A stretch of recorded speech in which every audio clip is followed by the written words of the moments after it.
hand. Now you see the record button is lit up. I've got a pause button. So right now, anything that I do on the surface of my tablet with my hand, like use this laser pointer tool and make some gestures on the screen, you see as students in the class, but it's also being recorded in the movie of this presentation. And the movie of this presentation is only what happens on the surface of the tablet. What program are you using? This is Explain Everything. What I've done is I've loaded a set of PowerPoint slides into this program. So this is just a presentation program, Explain Everything. All it serves to do is either display content you've already created, or if I hit this plus button in the lower right-hand corner, so right now I've got 16 PowerPoint slides already loaded. I've done this before class. And if I hit the plus button,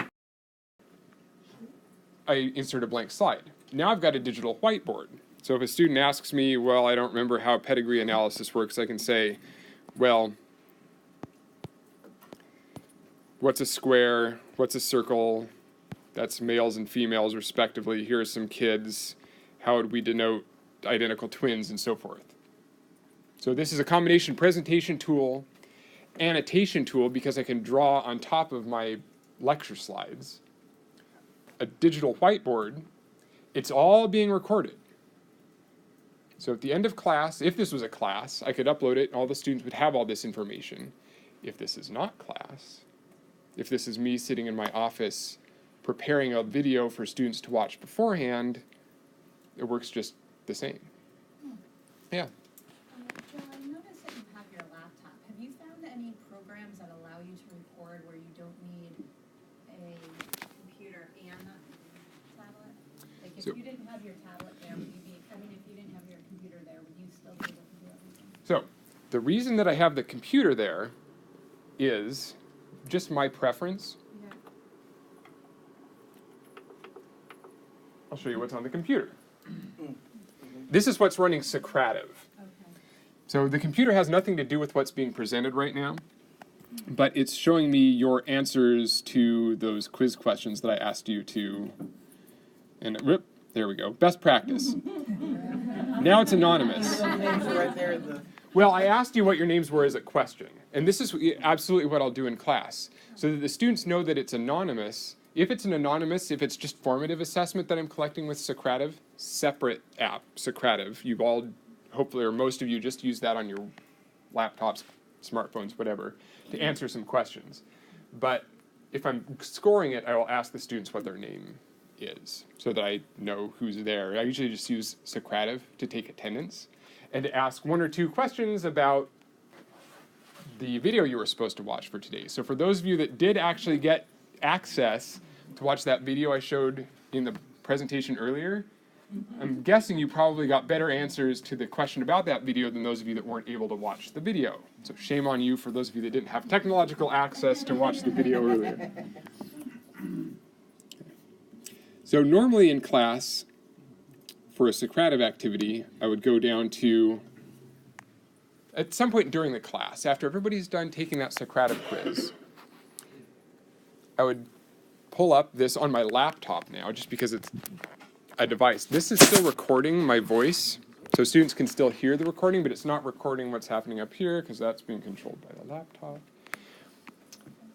So I can say, you'll see, 25 of 34 of you have gotten to this point so far. So I'm going to let the rest of you get through the quiz before I actually show you what the results are.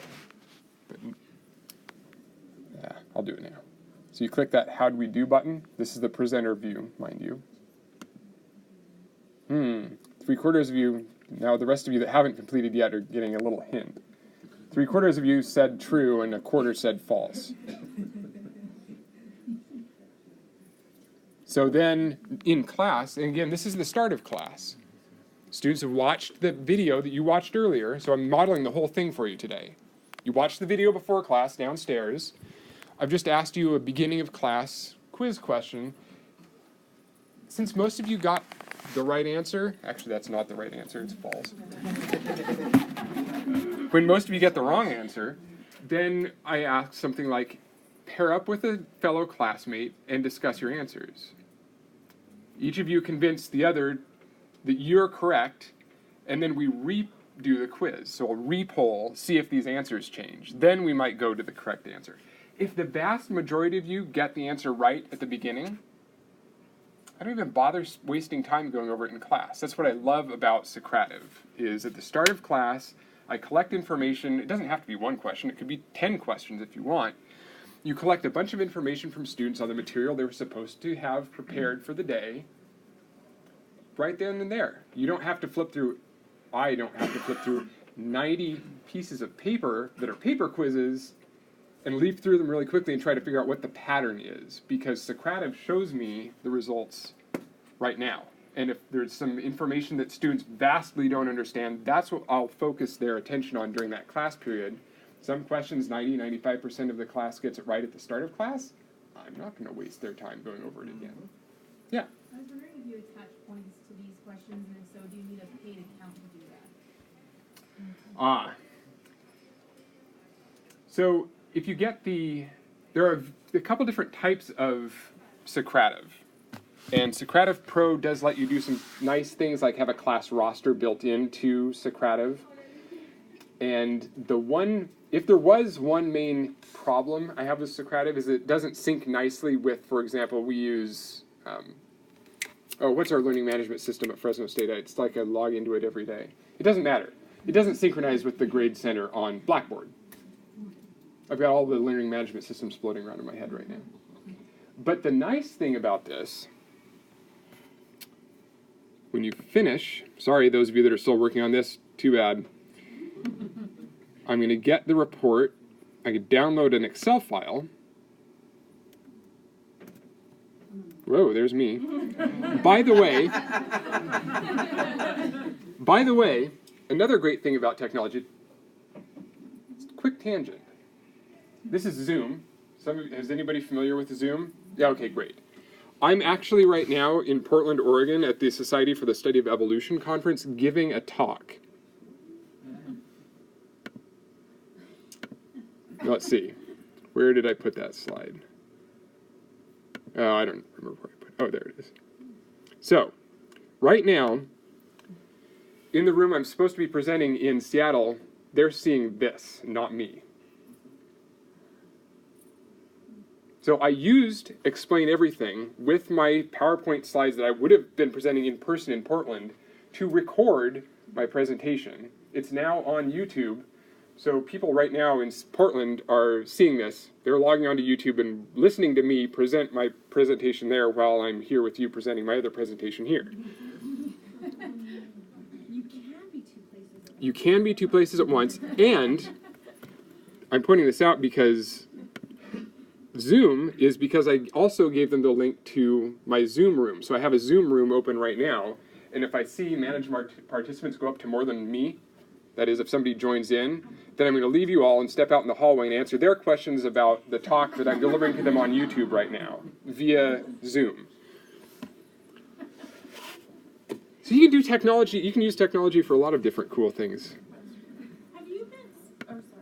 Please. Have you met any students that don't have access to smartphones or don't have access to bring in a laptop to class? Like, what do you do with? Absolutely. So, fabulous question. I mentioned earlier this morning what the presenter needs. Right now, I'm just using a laptop, a tablet for the actual delivery of the content and the recording of the content, and my Apple TV, which is giving me the wireless freedom to walk around class and still present and make sure that you guys are using your laptops in an appropriate way and not watching YouTube or something like that. But so what do the students need? So for my class, all of the students currently do need some sort of device. Fresno State, and this will be campus specific. Fresno State has a laptop loaner program and a tablet loaner program. So I feel pretty comfortable requiring my students to have an electronic device of some sort that they can use to log onto a website. Depending on if you're going to do any sort of course redesign with an app, smartphone app, tablet app, laptop app, it's best if it's one that's available for all platforms. All meaning basically the top three, Apple, Windows, and Android. And I can help guide you on which of sort of the top educational tech apps have availability for all three, but that's a big bottleneck for choosing an app to use. Please. I still didn't understand, what is the app that you're using on your tablet, which is recording? Right, that's Explain Everything. So let me go back to tablet, which is the tablet connected to the Apple TV that's connected to the projector. So I was, let's see, now getting back to this recording, I showed you adding a blank slide.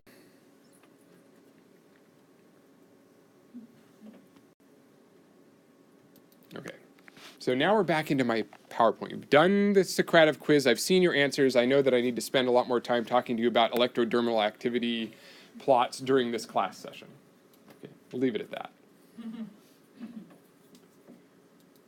So, goals for this class.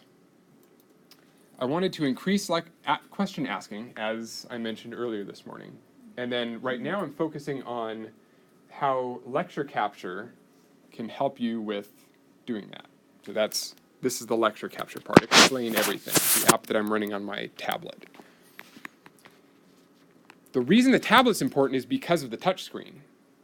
For me, in my discipline anyway, because of the drawing capability. So if I want to point attention to something, I, again, use that laser pointer tool. So like in class, you can see me gesturing at certain parts of this diagram. I can add notations. So if I really want to emphasize something, I can underline it. All this shows up in the video after class. I can add materials.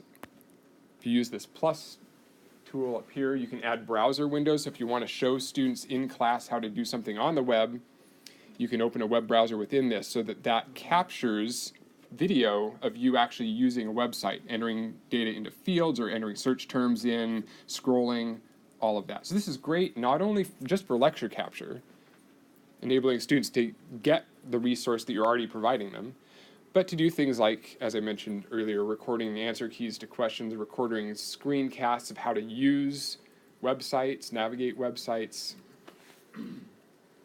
those sorts of things.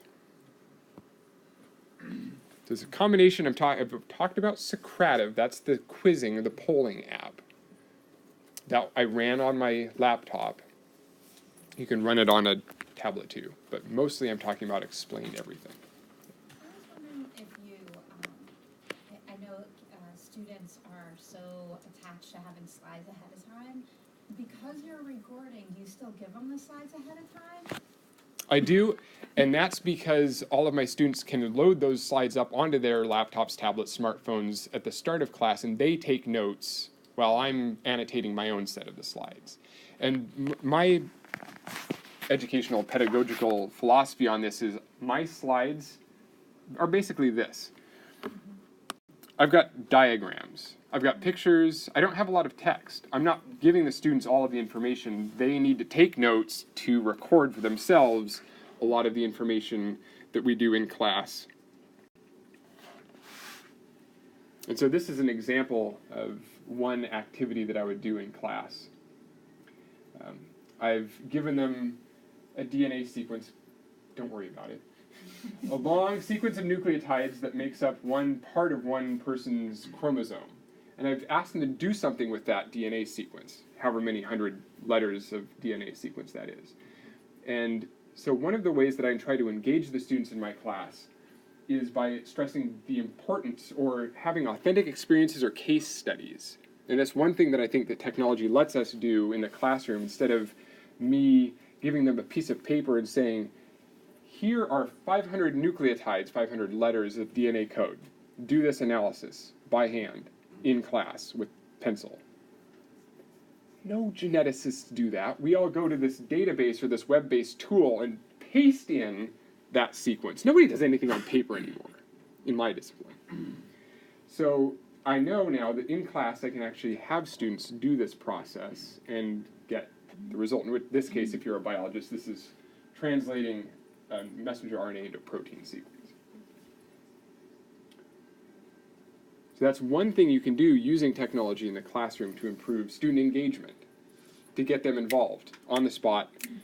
Digital process, not paper process, but it also enables you to use a lot more tools if you have those sorts of digital tools in your discipline that you want them to use. Just a quick question on the lecture capture. Yeah. If a student asks a question, how do you handle recording if you can, record their audio? Yeah, just tips on how you do that. So the microphone's pretty strong, and this will pick up, my class is about 4 times the area of this classroom, so you're about halfway back in my traditional class. At the end of this, I'm posting this to YouTube, by the way, for your reference, as I would in a normal class.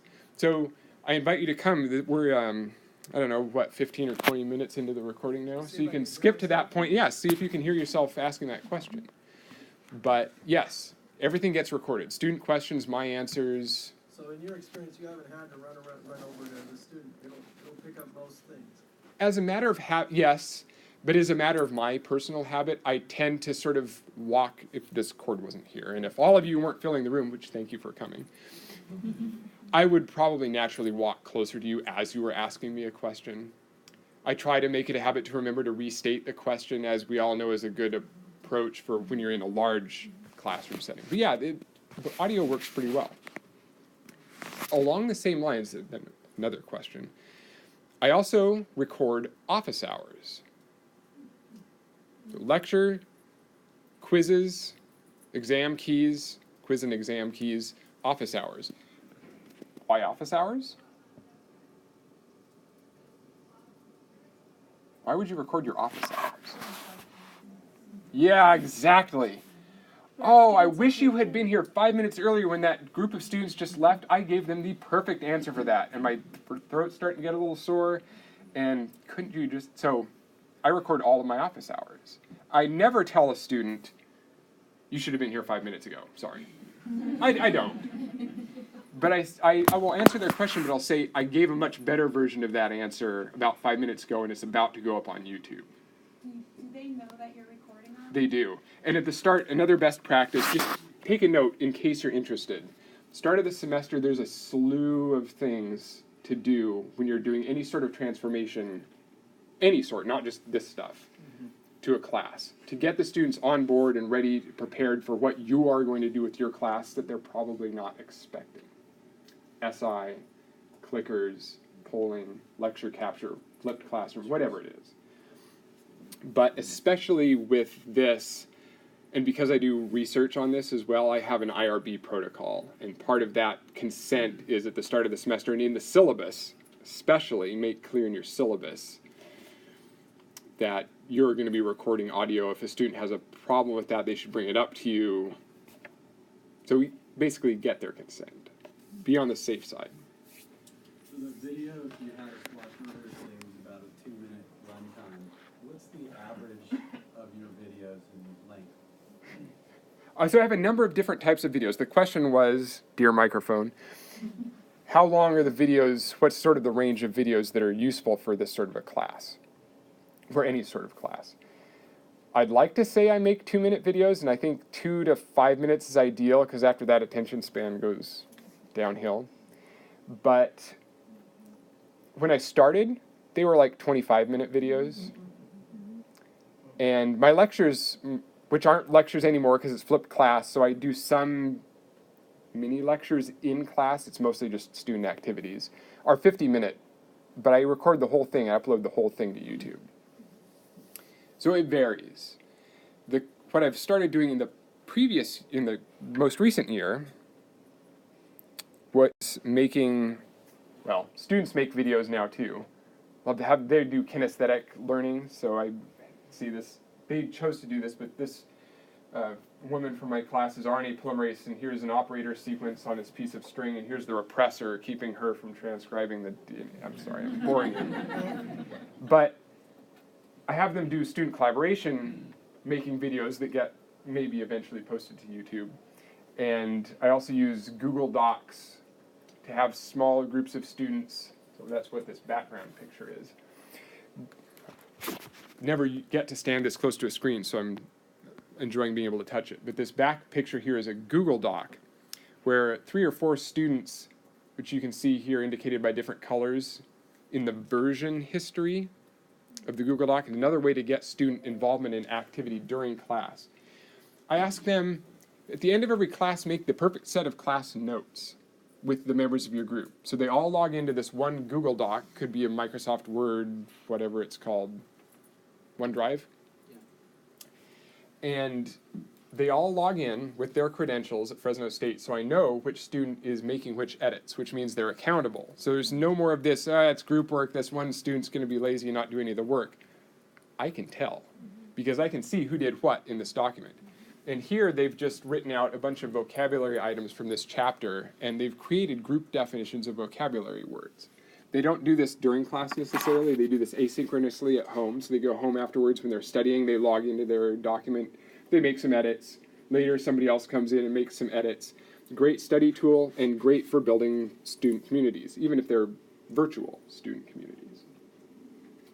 But, so these sorts of videos can go up on YouTube. Again, in this case, I would ask the students explicitly for written permission to post their video if I was going to do that on YouTube. And I've also got, finally finished answering your question. Has anybody heard of Learning Glass? Mm-hmm. Yeah. So we finally got a Learning Glass. I'll show you in a few slides maybe what this is. But we finally got a setup at Fresno State's campus. So I've been recording those. Those videos tend to be like 10-minute videos. But they're more engaging because it's a picture of me talking and writing on a whiteboard that students can see all in one picture rather than more like this, a static thing where they don't see me, they just see the laser pointer, moving around every once in a while, or me annotating on the screen. You guys got an A+, that sort of thing. So, other questions? Yeah. You had one over, please. Yeah, it's Yeah, actually please. a question about, so did you just use a stylus there? Because something I've had trouble with my online class, right, is Yeah. I don't do it that much anymore, but I write on the board every so often, and it's a dynamic way for me to teach. And I wasn't really able to do that for about 1.5 years until recently, and quite honestly, my stylus doesn't work very well, so I've been typing the notes sometimes. When I'm trying to make a point, I'll say, this equals this, and I'll have to type it out instead of writing. So what are you using to do that kind of writing? This is pretty smooth. I do have a stylus, but actually, and I've got pretty fat fingers, thanks, Dad. But, recording still.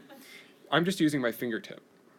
Explain everything. This whiteboard/lecture presentation app has a pretty good, I think I can sign my name pretty smoothly. Maybe. I don't know. This is what happens when I look at a screen instead of what I'm doing. But yeah, I mean, it's pretty smooth. And you control the color, so you can change the color of the ink, digital ink. You can change the width of the line. There's a highlighter tool. All sorts of great stuff. How much does it cost? Explain everything. Does anybody remember offhand? It's like $7 or something, or now it's like the premium version is like $20 for a year. But you have to have an iPad for it, don't you? Because I just looked on my Kindle. It's not device specific. Because I have a Kindle and it wouldn't load. Oh no, Kindle, yeah. Kindle, that's the a, only tablet. yeah, no, yeah. It has to, yeah, it can't be a Kindle, it has to be Apple, Android, or Windows. Good point. Or Chromebook. Android, yeah, or a Chromebook. Can I just add on about the stylus? Because I had the same experience as you. I couldn't work it longer. Yeah, yeah. I gave up and quit it. I started again because both the Surface Pro, the Microsoft Surface Pro, and the Apple Pro come with decent styluses where you can rest, they do. You can rest your palm on the tablet and it recognizes your palm on the tablet and you can write with greater precision. So fantastic points. If you've got a big tablet and you're going to rest your hand on the tablet, if I rest my hand on this tablet, then this is my wrist, by the way. I'm trying to write up here at the top, but oh my goodness, it's doing multiple things at once. Ah! So that's a nice thing about having one of the electronic stylus that uses Bluetooth to pair with the device, and the device can tell where the tip of the stylus is touching, and it doesn't let you write with your wrist. The thing that I don't like, I may be preaching to a small audience, I use one of these soft-tipped styluses, not ones that, this is not an electronic one. It's one of the non-fancy $10 you buy it at the store versions. Because when you're recording, you hear the tap, tap, tap, tap, tap, tap, tap, tap, tap, tap, tap when you draw with one of the metal tipped or glass tipped styluses that does the palm rejection. So when I'm recording, I either use my finger or a soft stylus, never one of the hard stylus. I have those too, but I use those for other times. One more question, then I'll move. Yeah. Just confirm, so you can make these annotations over PowerPoint slides? That's correct. So this is a PowerPoint slide that I prepared in PowerPoint. Explain Everything can open native PowerPoint files. I actually prefer, you don't have to do this, I prefer converting the PowerPoint file to a PDF, just so there's no font conversion weirdness issues with it, but which sometimes happens. And then you can open a multi-page PDF file is what this currently is. Do you use the animation from PowerPoint? Those get lost. So there are, yeah, that's one of the big issues. You can't do animations in Explain Everything. It's all static. Because basically the background of this is just, it's like an image. But you could go to your webpage, right? Yeah, you can switch out of this into a web page, or you can open a web page within Explain Everything. Okay, so let me push through a couple other quick points. We've got, let's see, what time is it? 1:35. So we've got about 15 minutes. And I've got some prompt questions for you, but I want you to know that after this is all over, you've got another hour for another breakout, and then I'm here the whole rest of the week. So I'm happy to keep answering questions as we go. Oh, and by the way, this is what that learning glass looks like. So I'm standing behind a glass board, I write on the board, and the video is facing me. Those sorts of, well, let's see, that's a 4-minute and 20-second long mini lecture that I required students to watch before class. Okay. Joseph? Yes? One question. So do you ever use this for semi-assessment, or is it always for I do. So one of the questions earlier was points. So I do have small numbers of points that maybe 1 point, attendance. Do they complete the activity or not? Sometimes I score it for actual accuracy of the answer. Sometimes it's just, were you in class at that point in time? And I don't tell the students, I do this, sorry, let me start over. Every class, there's a start of class Socrative activity and an end of class Socrative activity. Start is usually a quiz on what they were meant to watch or read for class. The end is usually reflective. Muddiest point, so what was the least well understood piece of material we talked about today for me to prepare the next class? Or, what was, for me, again, for formative assessment, what was the thing that you learned today that you'd never knew before?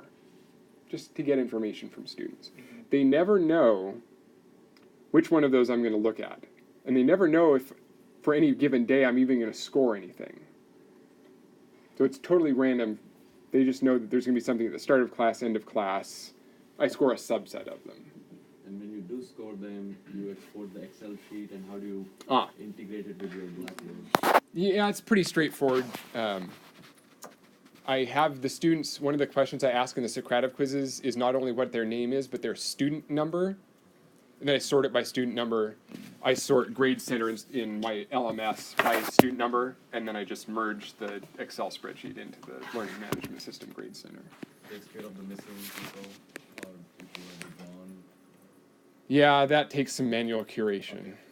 Yeah, and that's one of the benefits of buying the professional, or I don't remember what it's called, the version of Socrative that you have to pay for, that lets you import a student roster. So that you have every student has a spot in your roster, and if they're missing, then it would show up as they didn't participate. All right, last thing I want to show pretty quickly. Sometimes this is more elegant than others. So, after I'm done recording this, I export it as a movie file and I upload it to YouTube. Let's see. This top video, this is my YouTube account. This top video is the one that those people in Portland are watching. 3 hours ago there were 28 views, so somehow some people got access to it beforehand. This is the one that you watched earlier today. 61 views. How many of us are attending? It's not great, but I know there were some technological issues. So if I go in there,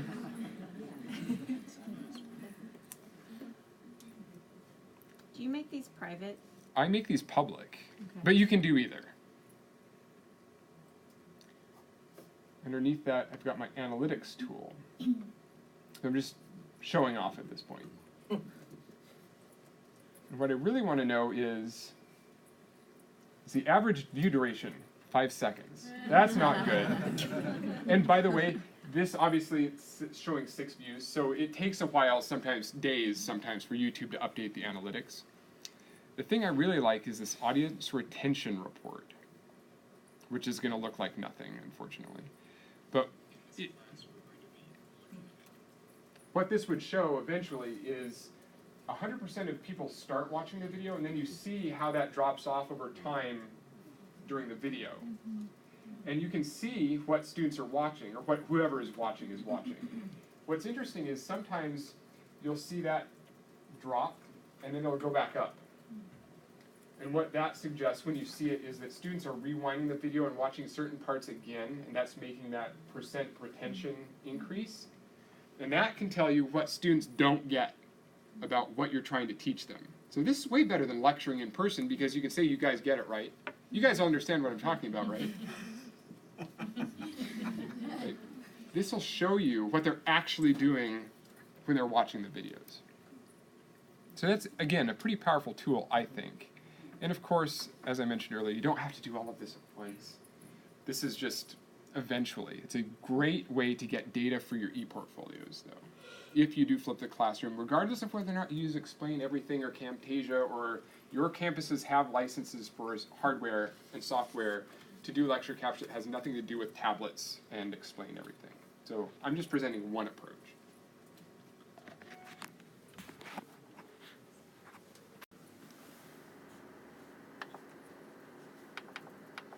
Do you have Apple TV plugged into the projector? Is that I do. I'm using an Apple TV. Can you leave that then? No, I cannot leave that. Sorry. I'm taking it with me, Mary. No, I'll leave it for you. Mary's presenting in here next. And she loves untethered presentation as much as I do. So that's me. Email address, Twitter handle, if you like to tweet. I've got my YouTube channel. This is how I present this information to students. This is on my syllabus. My email address, my Twitter, they don't need my Twitter account, but especially the YouTube channel. That's where they know to go to get all of the class videos. I've created a special channel for you on my YouTube channel, and that will be present at that shortened goo.gl fjtjmm. Sorry, that's how it works. So that's the end of content. You've asked questions throughout, so I'm not going to use. So we've got about 10 minutes, and I can take a couple of questions, but then I want to leave you with some thoughts to think about, discuss quickly in your tables, and then we'll move on. So you upload Or- about 2.5 hours of video at least each week from just your lecture capture. yes. What do you do for maintenance over time? Do you do it just one semester at a time, then you delete them all? Does your channel have it for all time? I'm wondering how you manage the fund. Right. So a couple of things come to mind. We're a Google campus, and that means we have unlimited quota, which means I never take anything down. The only exception to that is that I do remove quiz and exam key answer videos at the end of the semester, just so students from future semesters don't have the keys to the exams. But that I'm sort of minimally concerned about that, but that's my situation. If I was limited by a quota, then yes, I would take them down at every semester. So do you put the title as the first number and the date only? Or Yes. Do you put a title or I use, let me topic title? show you that. Because you reminded me of something else that might be useful to know about YouTube. So if I can find a video that I took. Oh, look, here's my Biology 102 from 2017, May 8th. Biology 102. Got 61 views. It's 46 minutes and 27 seconds long. And another thing that students really love, they've told me this after class, is that, and this is extra work, you don't have to do this, this is the fancy stuff, it's actually not fancy at all. As soon as I get done with class, I go back to my office and I watch the video and I make notes about what we were talking about at different time points in the video. All you do is you just paste that into the notes. There's a field here in YouTube for extra, I don't remember what it's called, notes, extra information, something like that. YouTube is smart enough, because it's a computer, so of course, anytime it sees something that looks like a time, it automatically hyperlinks that to that time in the video. So if I was a student, I knew, wait, in class when he was talking about cenorhabditis, I don't even know what the hell that is, I need to go watch that again. They click on the 31 minutes and 44 seconds, and it jumps them to that spot in the video. And this is not just for the students, this is for you too, because now you have the table of contents of all of your video content. So next semester, when you know, I'm not going to talk about some of those topics, but I remember I want to talk about sex determination and cenorhabditis. You've got all this in a document, or I use an Excel spreadsheet, but it could be a document. You just find whatever keyword it is you're looking for. It tells you, if you've recorded this information for yourself, which video it was, which date it was, what time point in the video it is. You can go in then really quickly and clip out that 5-minute section of video and assign that for students the next semester to watch. So, great best practice, curate your material on the fly as you go if you think you're going to use it in the future. If you just want to lecture capture for the sake of having it for your students at that point in time, it may not be worth doing that extra effort, but captioning. Yeah, captioning. Big difference between material I record that I require students to watch versus my lecture capture. Anything that I require students to watch before class, especially if there's going to be a quiz on it, I caption. My personal philosophy is, well, I don't know if there are any hard of hearing students in this class right now, for example, or if any of you would be part of our students with services for students with disabilities. But I've never had a hard of hearing student, for example, a student that needs a sign interpreter in class. So because of that, I don't caption my lecture capture, because it's just as accessible in video as it is me talking to you right now in real life. There's no difference between audio on YouTube and my audio here. If I did have a student who had a sign interpreter, then I would have to probably have a video of the sign interpreter as well, or else I wouldn't be able to do the lecture capture. And if I had a hard of hearing student, then I would certainly have to caption all the material. So you haven't had to caption all the material? I haven't yet. And in that case, to be honest, I would probably not do the lecture capture. I would still assign the pre-class fully captioned, fully accessible videos. But I might start skipping recording office hours, recording lectures, and so in the back. I had an experience one semester with a hard student who had two instructors coming. We had a few instructors, but I didn't have time to caption my videos. So one way that we managed to work around, and they were archived, is I also share with my student my lecture notes, so that the videos and the lecture notes go like the same. Mm-hmm. So I talked to her, and she managed to, with that, be able to get what she needs. Mm-hmm. So sometimes you might not be able, or you might not have the technology. Next slide, which says, do you have any questions? Because you have had questions. I will go back. What you had in mind for every student, but you can also complement that with other support material that sometimes for that student actually might be even easier for them to follow. And there are huge benefits to doing lecture capture. I've received the most positive comments from students that are English as a second language students.